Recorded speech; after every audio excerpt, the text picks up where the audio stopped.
Allez, bonjour et bonsoir. Merci de nous suivre de partout où vous êtes pour suivre cette question. Magazine de la rédaction qui passe au peigne fin. Les grandes questions d'actualité. Et cette semaine, nous avons jeté notre dévolu principalement sur le gouvernement, cette équipe gouvernementale Soumina 2 qui a été rendue publique cette semaine. Nous allons la décrypter de fond en comble. Nous allons en donner les faiblesses et les forces, mais aussi essayer de nous projeter. Est-ce que le Congolais peut-il encore avoir confiance dans l'action du gouvernement? Nos analystes vont répondre à cette question principalement, mais ils auront aussi, ils ont quartier libre, ils vont donner aussi des biscuits, des choses qu'ils ont constatées dans la société. Je parlais des analystes. D'abord, nous avons l'honorable Théo Mafo, député provincial honoraire, analyste politique indépendant. Merci honorable d'être là. Merci de m'avoir invité. Je crois qu'on va engager un débat qui va permettre d'élargir l'épanouissement de téléspectateurs et des spectatrices. Et je salue aussi mes co-débatteurs dans ce débat qui va édifier davantage les Congolais et les Congolaises. Voilà, les co-débatteurs, nous avons Augustin Chambouilly, quelques semaines, je dirais même quelques mois d'absence sur le plateau de cette question. Monsieur Augustin Chambouilly, merci d'être là. Vous êtes cadre de l'UDPS, analyste politique par ailleurs. Merci d'être là, monsieur Augustin. Merci, monsieur Léopold. Je salue les deux co-débatteurs sur ce plateau. Je vous remercie aussi pour la bonne sélection que vous avez faite de ce plateau. Nous saluons le milieu des auditeurs et téléspectateurs de la grande chaîne Mikuba. Une fois de plus, nous sommes satisfaits de participer à ce débat purement républicain. Le plaisir est le nôtre. Nous avons également Fils Kalemboué. Vous êtes de la société civile, monsieur. Vous êtes analyste politique par ailleurs. Merci d'être là, monsieur Fils. Merci, monsieur Léopold. Mes salutations à nos téléspectateurs et aussi au plateau qui est ensemble avec moi. Voilà, messieurs, avant de passer au thème principal de ces débats, est-ce que vous avez des biscuits à donner, Augustin Chambouilly, d'abord? Merci. Les biscuits ne manquent jamais. Nous sommes au service de la nation. Je voulais un peu ici parler des résultats de l'examen d'État.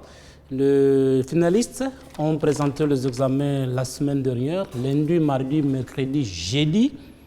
Vendredi, c'était férié. Samedi, comme nous sommes déjà dans une semaine anglaise, encore férié. Vendredi, dimanche, également férié. Lundi, curieusement, mercredi, on nous publie les résultats. Lesquels résultats ont donné vraiment beaucoup de questions, beaucoup d'étonnements là-dessus.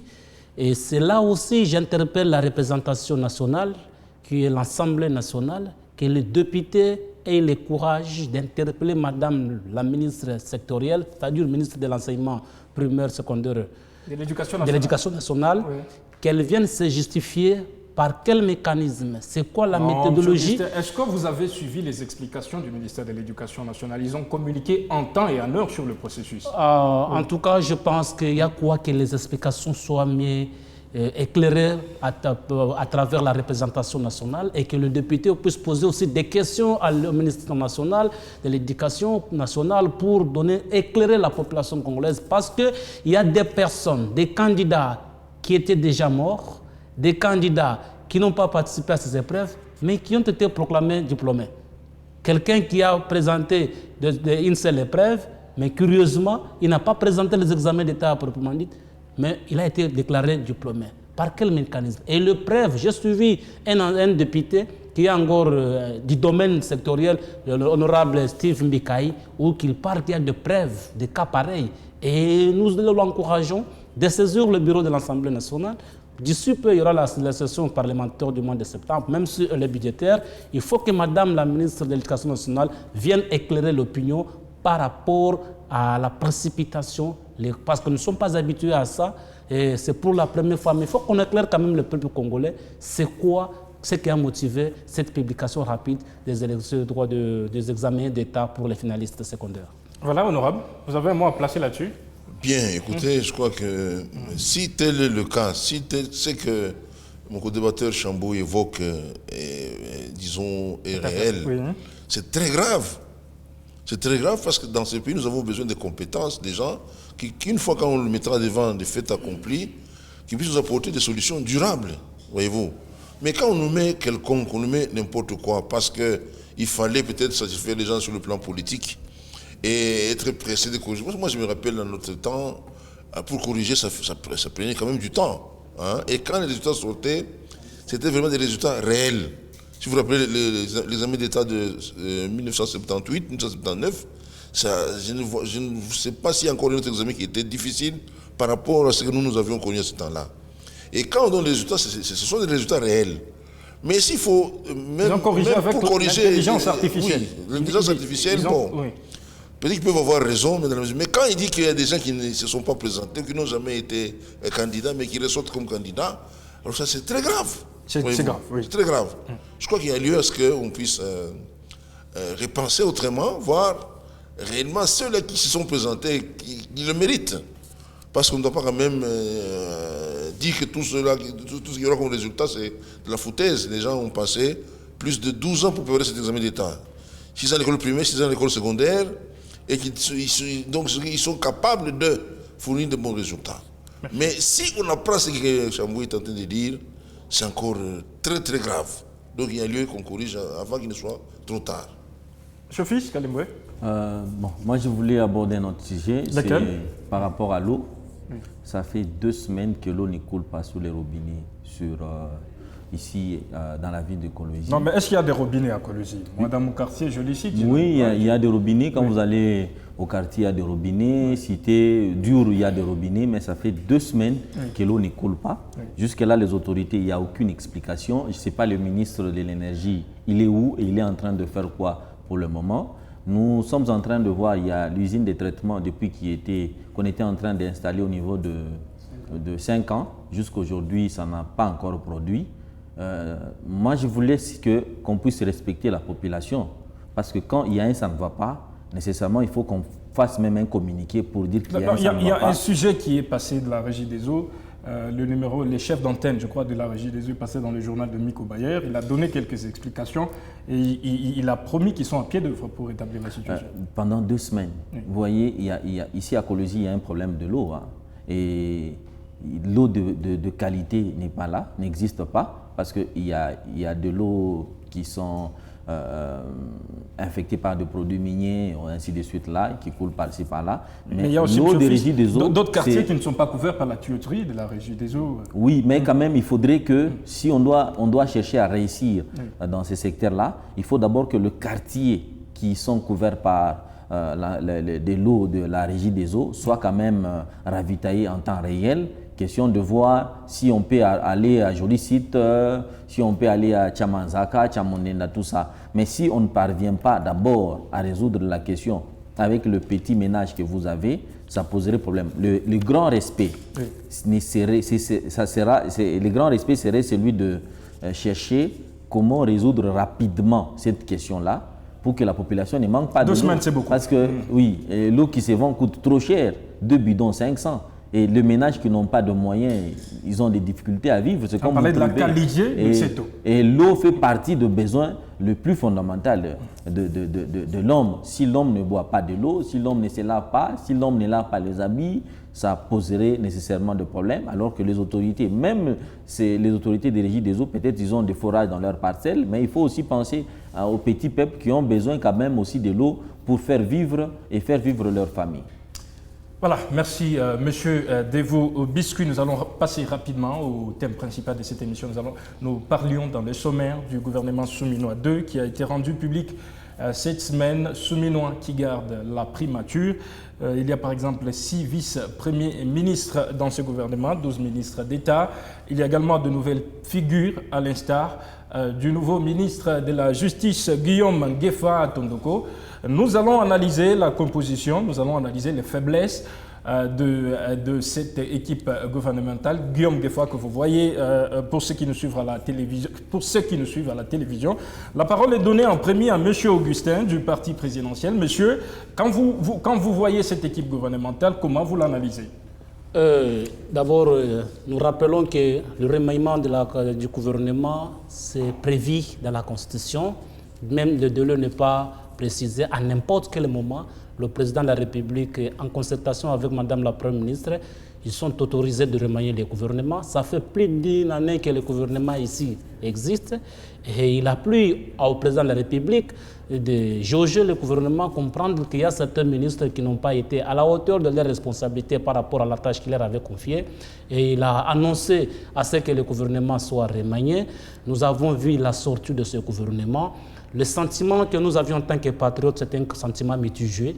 Parce que c'est déjà pourquoi nous aurons souhaité voir le président de la République écarter même 95% des membres du gouvernement soumis à 1. Quand je ne vois pas la raison qui a motivé au président de la République de reconduire les VPM tels que de la défense et celui de l'intérieur. Connaissant bien ce qui s'est passé dans ce pays, nous avions assisté à une agression, à une progression rapide du mouvement AFC M23. Aujourd'hui, les grandes villes de Kivu sont entre les mains de ce rebelle. Aujourd'hui, il y a la criminalité. Vous avez la parole, le ministre de la Défense, et le fameux discours par terre, par main, c'est lui. Oui, il a été maintenu. Effectivement, il a été maintenu.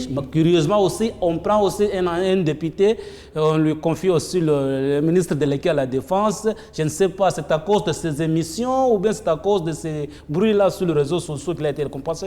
Vous voyez, regardez aujourd'hui les phénomènes banditisme humain, la criminalité bat à travers le pays. Je ne vois pas les motivations qui ont fait au président de la République qu'il puisse vraiment reconduire ces des ministres sectoriels. Et je me pose la question, cette agression rwandaise, la progression de FCM 23, la criminalité, les banditismes humains n'ont plus de conséquences. Donc on n'a pas tiré de leçons. Les responsables sectoriels, les conséquences n'ont pas tiré. Donc les répondants, il n'y en a pas. Donc il y a lieu qu'on se pose des questions. C'est pourquoi nous appelons qu'il y a un peu en quelque sorte une sorte vraiment d'un sentiment mitigé. Les Congolais auraient vraiment souhaité voir que presque même 50%, au-delà même des 50% de ces membres du gouvernement aussi, ne puissent pas revenir. Mais curieusement, ils sont arrivés, on est patriotes, on n'a pas d'autre sentiment, c'est que de soutenir ce gouvernement. Mais nous avons l'impression de voir que ces gens, ils sont là que pour leurs propres intérêts et non pas pour l'intérêt de la population. Parce que regardez aujourd'hui, c'est quoi les missions qu'on donne à ce gouvernement? Aujourd'hui, le Congo, dans tous les domaines, il y a un problème sérieux. L'accès à l'eau potable pose problème. Mon co-débatteur venait de parler. Accès à l'électricité, à l'éducation de la base, même les cadres macroéconomiques. Oui, aujourd'hui, le taux de le dollar... ministre d'énergie a été changé. On a donné à Aimé Moulindo Sakombi. Et puis il y a de ces ministres là-bas, depuis 2016, des gens qui sont toujours ministres, ils ne font que changer de portefeuille. Pour quel résultat? C'est une carrière. C'est devenu une carrière. Quand vous prenez même monsieur comme Jean-Lucien Mboussa, on doit le citer parce qu'il est au service de la population, il n'y a pas de tabou. Non, c'est depuis 2016, depuis le gouvernement Badi Banga, jusqu'aujourd'hui, il a bénéficié de plus de 9 ordonnances du coup de remaniement du gouvernement, de nomination du gouvernement. Vous prenez aujourd'hui Moulindo Sakombi, depuis l'avènement de l'IDPS au pouvoir avec INC, il est toujours aux affaires. C'est quoi les raisons? Je pense que dans ce pays, on doit avoir la culture de la méritocratie. On doit d'abord, Madame la Première ministre, avant de reconduire le gouvernement. Si on a une assemblée nationale sérieuse, il faut d'abord convoquer Madame la Première ministre, qu'elle s'explique. C'est quoi la motivation qui a fait que certains ministres que nous les avons vus échouent lamentablement dans leur secteur, pourquoi on les a reconduits ou bien pourquoi on les a maintenus. Quand vous prenez une dame qui a été nommée ministre de la Jeunesse, elle a quasiment échoué. Aujourd'hui, on la bombarde ministre délégué aux Affaires étrangères. Avec quel cerveau? Nous connaissons aujourd'hui la diplomatie, la demande d'un cerveau, ça demande une tête. Aujourd'hui, on sent que c'est juste des récompenses. Le président nous a promis le changement, nous a promis la réduction de taille du gouvernement. Mais aujourd'hui, moi, j'aurais souhaité qu'on ait même un gouvernement de 40 ministres, même de 30 ministres. Mais c'est une cinquantaine. Mais c'est plus d'une cinquantaine de ministres. Oui. Et on dit que... Donc, quand vous avez plus de 6 000 VPM de l'intérieur, vous savez qu'un VPM, combien on le paye? Il a le rang d'un vice-ministre, d'un vice-premier ministre. Donc, on sait des ministres délégués, il y a les ministres simples, il y a les ministres d'État. Tout ça, ça pèse sur le trésor public. Bon, c'est déjà fait. Nous, en tant que citoyens, nous soutenons ce gouvernement, bien sûr, mais avec beaucoup de réserves. Vous n'avez pas une arme sur la tempe. Vous avez d'autres choix aussi, M. Augustin Chambouilly. Vous n'êtes pas condamné à soutenir le gouvernement. On n'est pas condamné à soutenir, mais écoutez, ce gouvernement, moi, je ne l'accorde pas beaucoup de chance, vu les enjeux de... On va en parler. On va en parler. Les chances que nous allons lui accorder, on va en parler. Oui. Sinon, on a fait avec. On n'a pas le choix, on est Congolais, on est habitué, on est appelé à soutenir nos institutions, on en fait avec, mais nous serons vraiment très rigoureux avec ce gouvernement. Il ne faut pas que ces individus viennent aux affaires pour leur compte, pour s'enrichir non plus. Honorable, vous l'avez suivi, il dit qu'il n'a pas le choix. Est-ce que vous non plus, vous n'avez pas le choix? Vous n'avez qu'à soutenir le gouvernement. Le vin est tiré, il faut le boire, voyez-vous. Nous ne pouvons pas faire autrement parce que sinon on va violer les prérogatives du président de la République qui lui estime que, en tout cas, ces gens-là sont valables. Mais nous ne sommes que des observateurs. Au fond, ce gouvernement devait être évalué par rapport aux objectifs à atteindre avant qu'on puisse limoger ce gouvernement. Qu'est-ce qu'ils nous ont donné comme résultat sur le terrain? Quelles sont les attentes des populations qui ont trouvé des solutions durables? Voyez-vous, on peut dire qu'on a fait des routes à gauche, à droite, c'est vrai, mais on ne sent pas la portée de ces routes-là, la portée des résultats donnés sur le terrain. Je pense, depuis que cette dame est venue, moi je lui faisais confiance au départ. La première ministre. Je croyais qu'il allait, en tant que dame, défendre les dames, parce qu'elles ont toujours réclamé, oh, nous les dames, bon, ok, on l'a mise là-bas. Moi, je ne l'ai pas senti, je n'ai pas vu, je n'ai pas tâté du doigt, n'est-ce pas, le travail qu'elle a accompli pour que, prenons le cas de l'Est, l'insécurité à l'Est. Depuis qu'elle est venue, on a perdu Goma et Bukavu. Oui. Et les rebelles continuent à agresser. Mais le ministre de la Défense, il fait quoi? Il a été reconduit. Oui, bon, écoutez, qu'est-ce qu'il a fait d'extraordinaire? Oui. Et moi, je pouvais m'attendre à ce que les objectifs assignés puissent trouver gain de cause, voyez-vous, qu'on trouve des solutions durables à cela. Mais curieusement, on voit que les résultats en tant que tels n'ont pas donné, on n'a pas senti cela. Et cela, c'est dans plusieurs domaines. Prenons le cas du social. On a vu une dame s'évertuer à gauche, à droite, allant chercher un peu à faire une démonstration de force. Oui. Mais curieusement, malheureusement, elle est limogée, elle n'est pas là. Oui. C'est pas qu'on est contre. On devait quand même poser son expertise pour voir comment est-ce qu'elle peut contribuer. Mais on ne sent pas le social. Parce que lorsqu'on évalue ce qu'on appelle les indices humains de développement, vous sentez que tout à l'heure, mon collaborateur a évoqué le problème de l'eau. Mais ajouter à cela l'électricité, bien sûr, peut-être qu'ils ont raison parce que j'ai vu quand même, il y a une panne vers Comus qu'on est en train de réparer, il y a un grand tuyau qui s'est cassé et qu'on est en train de réparer, mais il faut voir le délai auquel ils ont mis pour réparer cela. Les routes, on a eu à se plaindre parfois à un moment donné des routes, mais peut-être qu'ici ou là-bas, vous sentez quand même qu'il y a un sens de management élevé, mais ça ne donne pas les résultats escomptés jusqu'à présent. Parce que le social ne cadre pas avec la réalité. Il y a la famine, il y a du banditisme. On dirait qu'à Colosie, nous sommes un peu comme à l'Est. Il y a encore des gens qui s'évertuent à aller violer des maisons d'autrui, casser la quiétude, voler, violer, piller, voyez-vous.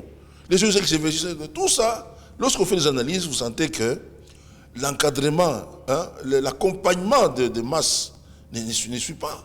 Nous devions tâter du doigt de la réalité des choses. Merci. OK? Oui. On doit tâter la réalité des choses, mais on ne sent pas. Les salaires, n'en parlons même pas. Voyez-vous, il y a eu des grèves à un moment donné, les médecins ils sont quand même ressaisis. Et si nous nous souvenons, dernièrement, j'ai vu que ceux qui ont corrigé les examens d'État ont débrayé, sont en grève. Nous sommes interpellés le président au plus haut point. Pour moi, je pensais qu'on allait mettre la première ministre dehors, n'est-ce pas?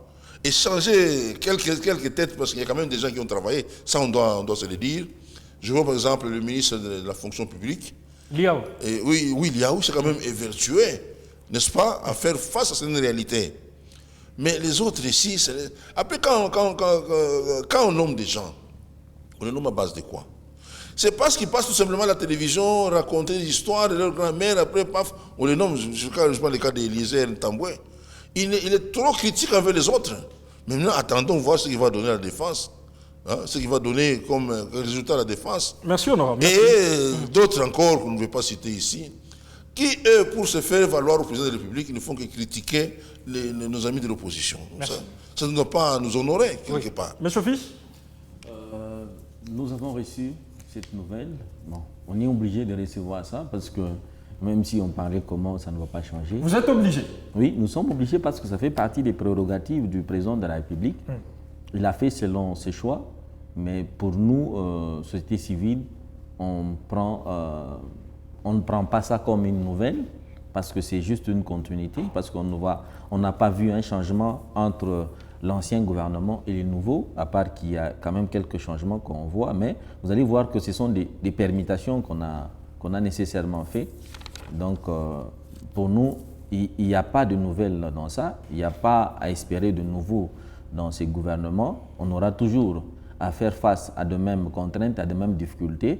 Pour moi, j'aurais préféré que ceux qui ont déjà travaillé puissent être changés et qu'on puisse laisser la place à des nouvelles personnes ou à des nouveaux cerveaux qui peuvent aussi voir comment faire sortir ces pays de la situation actuelle. Parce que vous allez vous rendre compte que nous sommes en difficulté depuis plus de 3 ans avec la montée exponentielle de M23 qui ont commencé avec Bunagana. Aujourd'hui, c'est les deux provinces qui sont déjà occupées. C'est le même gouvernement qui était là, qui jusque-là n'a pas impacté cette guerre-là avec des stratégies proposées. Et même du côté Premier ministre, jusque-là, depuis que cette guerre a commencé, je n'ai pas encore vu une décision prise au niveau du cabinet du Premier ministre pour éradiquer ou faire face à la situation. À part, nous avons vu le ministre de la Défense qui parfois descendait pour sensibiliser la population, mais le concret, on a quand même refoulé ça. On a essayé de rattacher ça du côté du ministère des Affaires étrangères qui a essayé un peu de se battre avec sa diplomatie. La dame a été reconduite. Elle a été reconduite, mais bon, certainement, il y a à boire et à manger à ce niveau-là. Je sais qu'elle travaille bien, elle a quand même les soucis de ces pays, mais il faudrait qu'elle soit quand même bien accompagnée par la Première ministre et avec les autres ministres sectoriels, pourvu que le travail qu'elle doit faire, que ce soit quand même un travail de bonne qualité, parce que les accords que nous avons signés, il y a à boire et à manger là-dedans.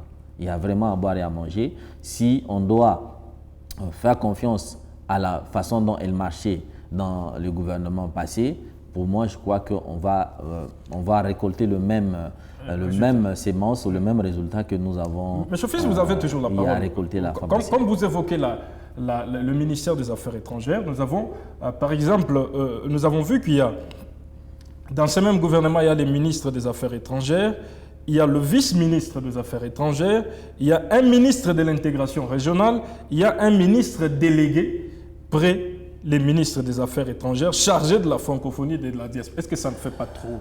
Ça fait déjà de trop parce qu'on nous disait qu'on va réduire la taille du ministère, on n'aura pas beaucoup, il faut aussi penser aussi au budget. Je crois que là, on a touché seulement au vice-ministre.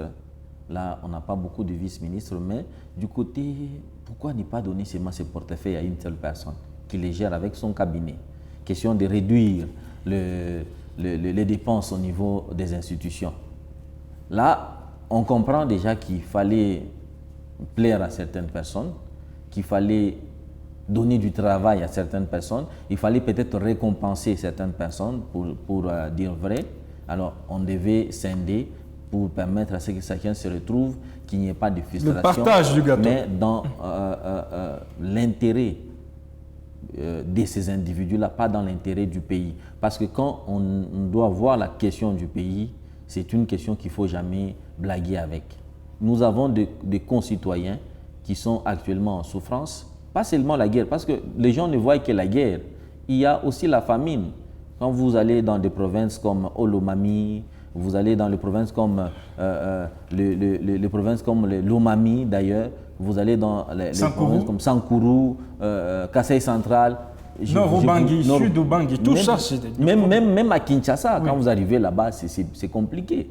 Donc, ce qui montre qu'il y a quand même un travail qui attend ce gouvernement. Et pour nous, société civile, on ne pouvait pas s'attendre à ce que la Première ministre puisse reconduire au moins 80 à 70% de têtes qui étaient dans l'ancien gouvernement à ce nouveau gouvernement. C'est la raison pour laquelle on s'est dit on va manger toujours le même repas qu'on a l'habitude de manger. Il n'y aura pas de nouveautés.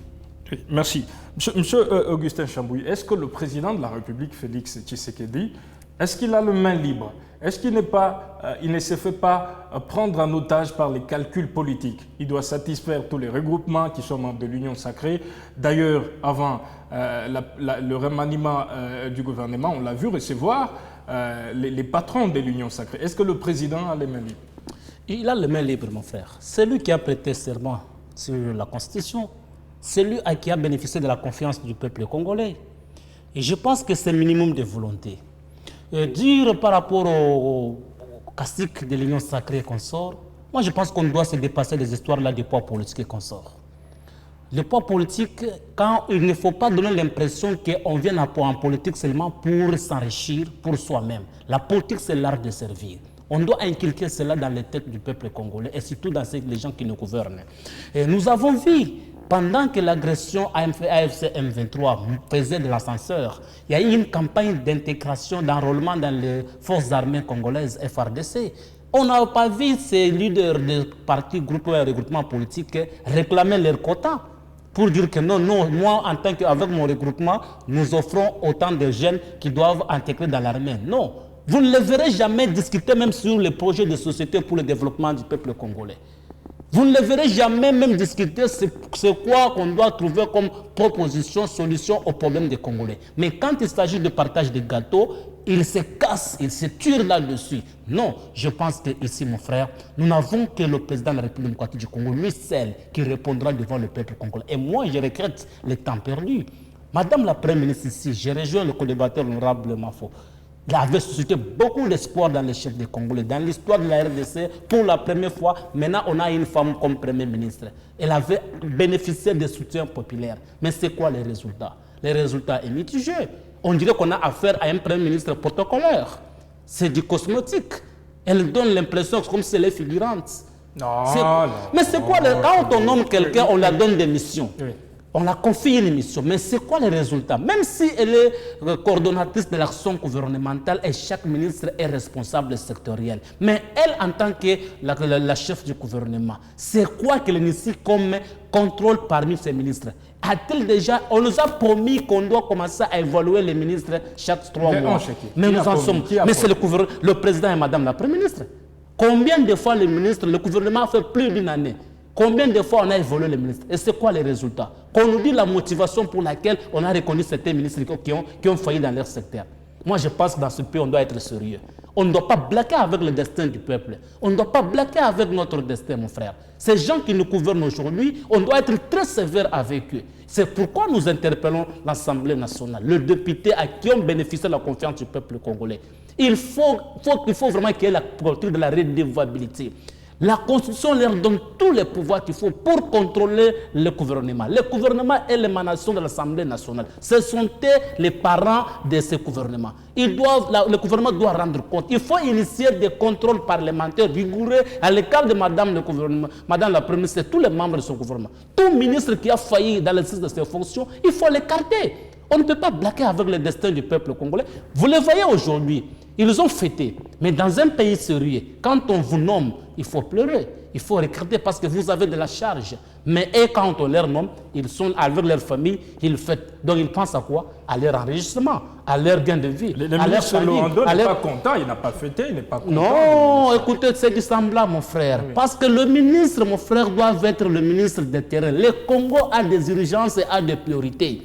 Nous n'avons pas besoin d'un ministre qui vont seulement rester à Kinshasa dans leur bureau. Non. Nous avons besoin d'avoir des ministres de terrain. Nous avons besoin d'un gouvernement coriace, d'un gouvernement de bosseurs. Les ministres doivent quitter leur bureau, ils doivent être sur le terrain. Cela aussi doit se répéter même dans les gouvernements provinciaux. Le ministre doit être à Kapanga profond, à Lululu. Les ministres doivent être au Congo profond pour trouver des solutions aux problèmes des Congolais.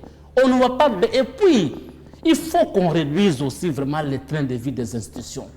Qu'on nous dise, Madame le Premier ministre est payé combien? Ces ministres sont payés combien? Les membres du gouvernement sont payés combien? Les mandataires sont payés combien? Comparez leurs salaires là-bas par rapport même au solde des militaires et des policiers. Les pauvres enseignants, les infirmiers, les médecins. Donc le problème c'est quoi? Nous sommes en train d'assister à une injustice sociale.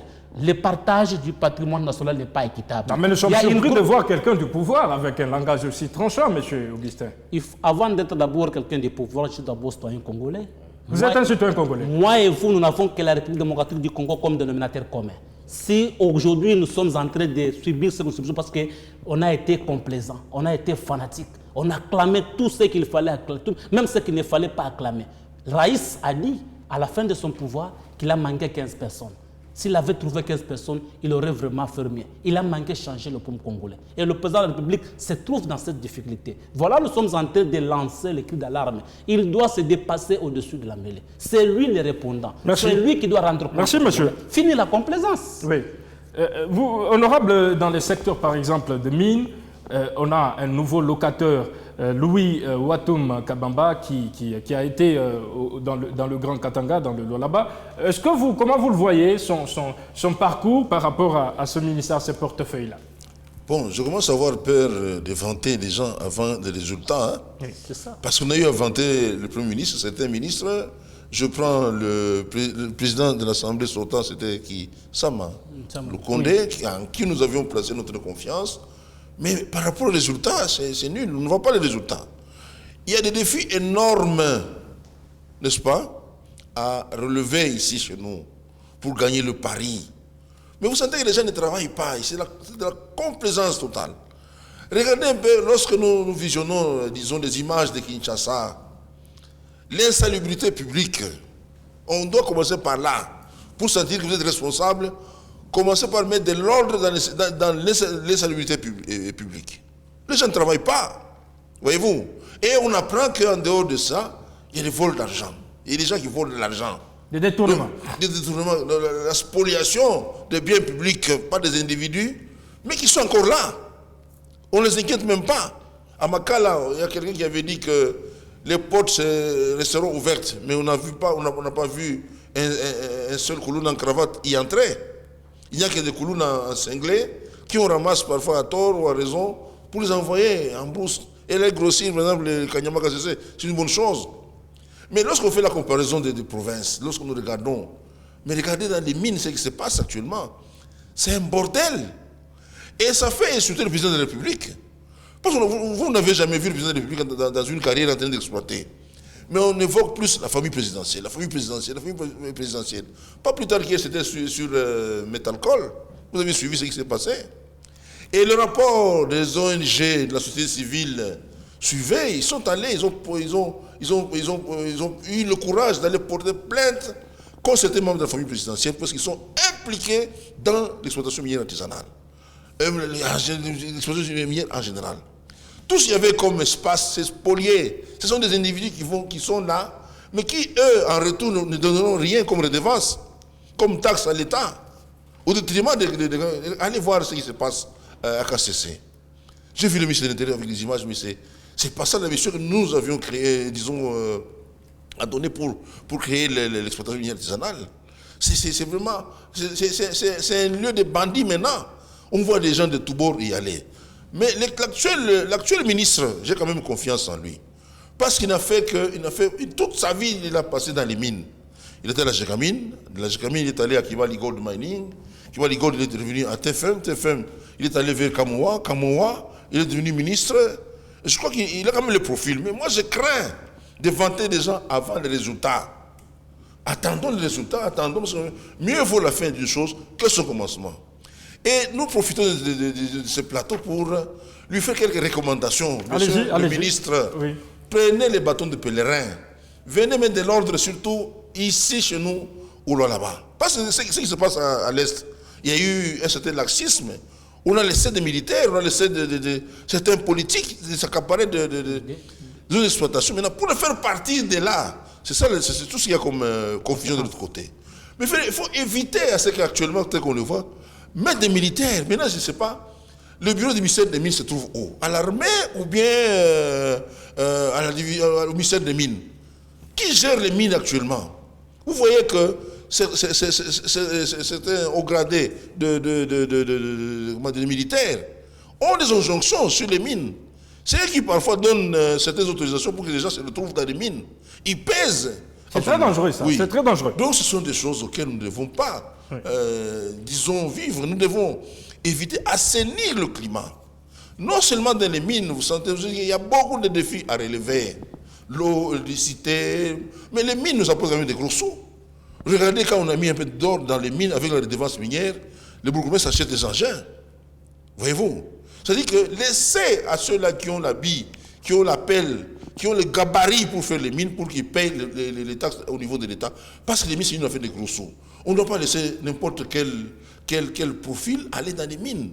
Et ceux qui sont préposés, ceux-là qui sont appelés à mieux faire pour que les choses aillent de l'avant, mais curieusement, malheureusement, vous sentez, vous voyez, allez maintenant vers Kisankala, il y a des partis politiques qui s'ingèrent, qui gèrent aussi les mines avec des machettes en main. Vous jouez, moi j'ai honte maintenant, pour épargner ma vie, d'aller, comme je le faisais à l'époque, circuler sur un site minier. Merci. Et plus, ce sont les mines, les sites d'autrui, voyez-vous. C'est de la violation grave, n'est-ce pas, de ces sites-là. Moi j'aimerais que nous puissions faire attention. Ok? Parce que lorsqu'on donne goût maintenant aux militaires d'avoir de l'argent, des mains pour le faire partir, ce sera un problème.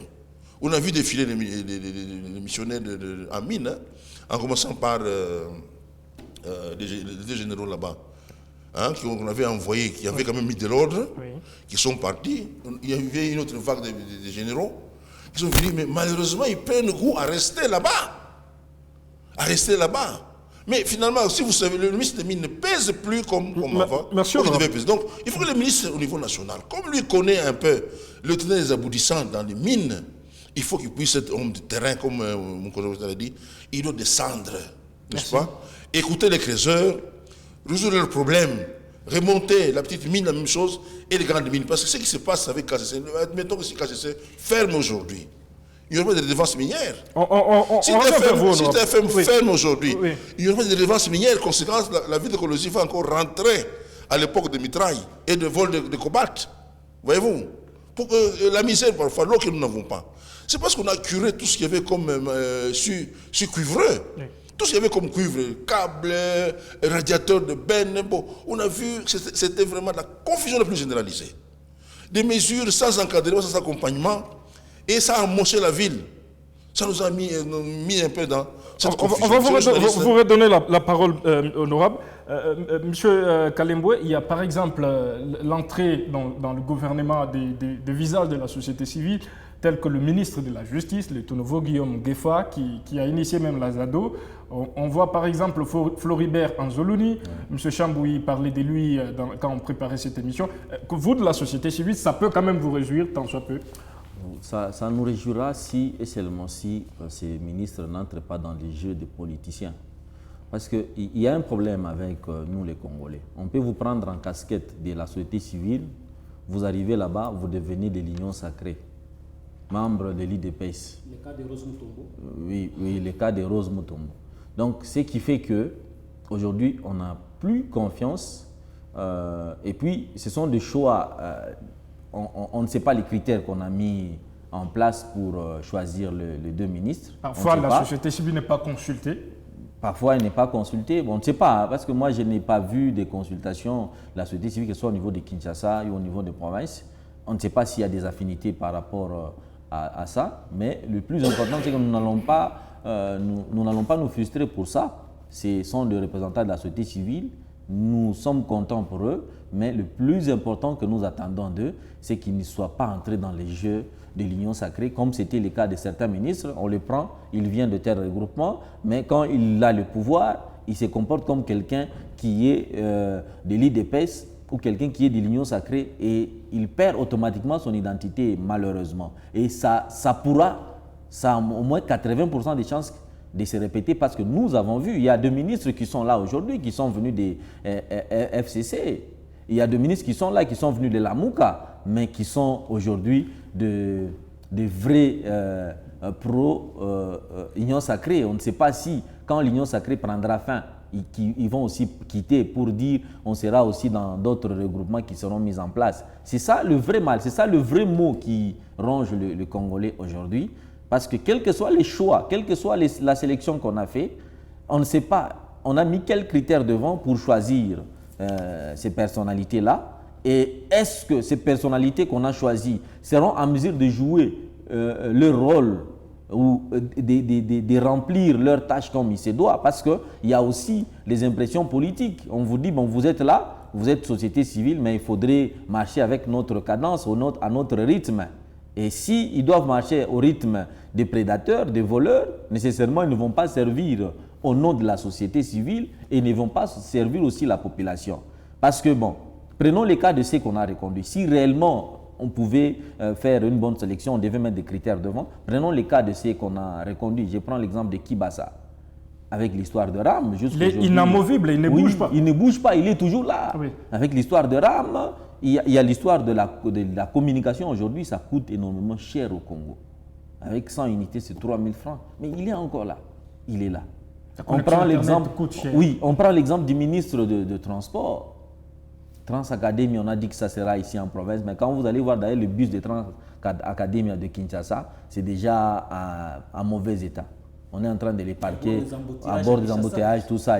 Ministre des Transports. Il y a Congo Airways qui vient de disparaître complètement. C'est pendant qu'il est ministre. Il y a Air Congo qu'on a lancé. Air Congo n'est pas congolais, c'est pour les Éthiopiens.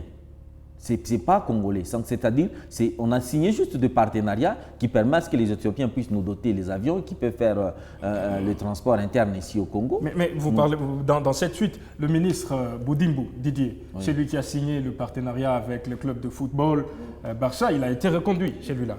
Oui, c'est ça aussi les vrais problèmes. Alors que nous avons le plus grand stade de l'Afrique, qui y est dans un état de délabrement. Quand vous entrez même au stade de Mathieu, vous allez sentir les odeurs par-ci, par-là. C'est pas. Mais on aura même un problème aujourd'hui chez nous au Congo d'organiser de grandes compétitions africaines parce qu'on n'a pas des infrastructures de base. Aujourd'hui, il y a des équipes comme Simba aujourd'hui qui va jouer dans les stades de TP Mazembe, d'un privé. C'est une honte pour la République démocratique du Congo. Pourquoi ne pas faire mieux, prendre cet argent-là, investir dans les infrastructures sportives?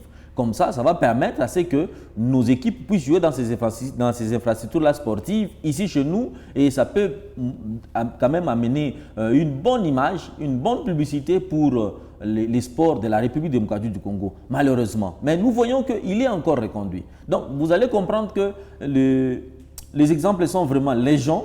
Alors, nous ne pouvons pas nous atteler sur ça, bien qu'on est censé suivre et accompagner le gouvernement qu'on a mis en place, mais nécessairement, on doit s'attendre quand même à quelque chose peut-être d'imprévu par rapport à ce gouvernement, parce que nous avons constaté l'inefficacité de certains ministres et ces ministres-là sont encore reconduits. Je ne pense pas que le fait de les reconduire peut changer leur façon de travailler. Merci. Ou peut changer le membre de cabinet. Ils ont toujours le même membre de cabinet et ils ont toujours la même politique. Il y a certains qui sont là pour faire des meetings, insulter les autres, parler en mal des autres, alors qu'il faudrait qu'ils se concentrent sur le travail et sur la tâche qu'on lui accorde. Mais malheureusement, ce ne sont que des leaks actuellement. Le ministre voyage, le ministre vient, le ministre touche un bon salaire et c'est ce qui le préoccupe. Qu'en est-il de l'autre Congolais, celui de Kolwezi du Lualaba? Est-ce qu'il vit aussi bien? Est-ce qu'il a droit à toutes ces commodités? Bon, d'ailleurs, il faudrait que le chef de l'État puisse s'imprégner de la gestion de certaines entités plutôt du Lualaba, parce que au Lualaba, nous avons, bien qu'il y a des erreurs par-ci, par-là, nous avons quand même des Congolais sérieux. Et puis, en reconnaissance de ce que le Lualaba est en train de faire au niveau national, parce que le Lualaba, c'est un poids financier au niveau national. Merci, il fallait monsieur. qu'on puisse même nous tirer quelqu'un ici qui peut représenter le Lualaba. Question de dire que non, vous nous aidez et puis nous prenons quelqu'un qui doit servir convenablement la nation en termes de la bonne gestion. Oui, monsieur Augustin, Martin Fayoulou, qui refuse de participer au gouvernement, il aurait voulu qu'il y ait d'abord un dialogue avant le gouvernement, avant la nomination, le remaniement du gouvernement. Comment vous jugez sa position, Martin? J'ai bien, mon frère. Je voulais parler un peu de sport. Nous avons vu ce ministre ici de sport, Boudimbo, dans le gouvernement. Depuis qu'il est au pouvoir, lui ne fait que changer de portefeuille. Là, on l'a maintenu. Est-ce que la République démocratique du Congo, par sa situation géographique, a besoin de faire une publicité pour attirer des investisseurs? Par rapport à ce que nous avons comme potentialité, Est-ce qu'on a besoin de dépenser 10 millions de dollars pour une saison dans un club, Barcelone, AC Milan, AS Monaco, pour valoriser? Pourquoi nous éviter de nommer des gens qui n'ont pas de quoi à proposer à la République? Mais au moment où le championnat n'est pas fini, ils sont là que pour imiter, parce que Rwanda a des partenariats avec l'Arsenal, avec Paris Saint-Germain. Nous aussi, nous devons avoir des partenariats. Le Rwanda, quand vous comparez le Rwanda par rapport à la RDC, ça représente quoi? Par rapport aux richesses, par rapport même à la démographie. Mais nous, la grande nation comme la moitié du Congo, est-ce qu'il nous faut encore à ce niveau dépenser des millions de dollars pour se faire entendre? Non. Aussi longtemps que d'abord notre championnat local pose problème, nos clubs posent problème, ils n'ont pas des infrastructures viables sportives. Non. Ici, le problème, c'est quoi?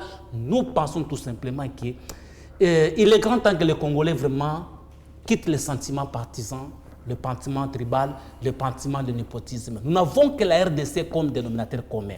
Mais ce Fayoulou, c'est un félin politique. Mouzito, on comprend. Par rapport aux affinités avec le... Dans ce gouvernement, vous allez vous retrouver dans ce gouvernement, Mouyaya, il est le gendre de Mouzito. Non, mais ça, c'est un fait divers. Non, écoutez, messieurs, il faut éviter les antivaleurs. Les compétences ne sont pas seulement dans une même famille politique. Est-ce qu'il a été nommé pour ça? Il a été nommé parce qu'il est... Regardez la majorité de ces ministres, vous allez vous rendre... Finez bien. Il y a des... Kibasa, pourquoi on ne le limoge pas? Et Mbodimbo, pourquoi il est là? Guissaro, pourquoi? Suivez, il y a des affinités parentales, donc il y a des tissus, cordons ombilicaux qui les lient. On a l'impression de comprendre qu'on a un gouvernement d'un clan. Vous comprenez? Pas un gouvernement de la République. Mais non, la République nous appartient tous, mon frère. Ce n'est pas une République de quelques individus. Et c'est quoi les résultats?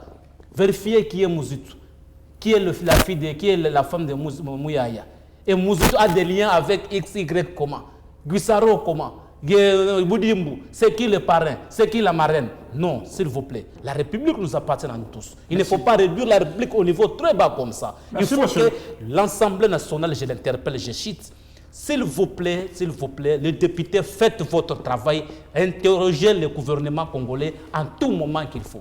Nous rappelons que vous êtes cadre de l'IEPS, M. Augustin Chambouy, analyste politique. Votre conclusion, honorable, par rapport à ce gouvernement, vous lui accordez de la chance, vous avez espoir en son action? Le vin est tiré, il faut le boire maintenant. C'est-à-dire, nous faisons comme recommandation aux préposés de sauvegarder la souveraineté nationale. C'est quand même une honte qu'un pays comme le Rwanda continue à nous marginaliser, à marcher sur nous. Et regardez ce qui se passe ailleurs. On dirait que c'est la fête. La guerre, c'est de l'autre côté. Et on commence à prendre le goût. C'est une balkanisation tacite. Il faut sauvegarder l'autorité de l'État partout où on est. C'est qu'il faut se mettre au travail. Parce que sans travail, il n'y aura pas de bons résultats.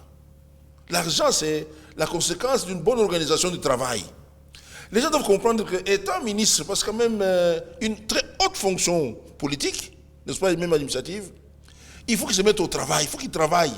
On a cité le loi là-bas. Le loi là-bas s'est mis au travail, bien que je dis, ce n'est pas par fanatisme, parce que je vis ça au jour le jour.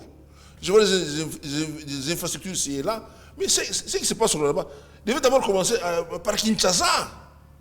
Je me rappelle une fois, du temps de Raïs, comme on le dit, on avait cocté un citoyen Lualabé pour aller être ministre à Kinshasa. Un citoyen Katangé. Vous vous rappelez? Kaswesh.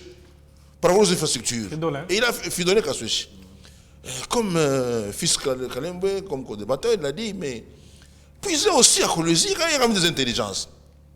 Toute la crème intellectuelle de la RDC se trouve à Kolwezi. Aller dans les mines, les Watom et consorts viennent de Kolwezi. Voyez-vous?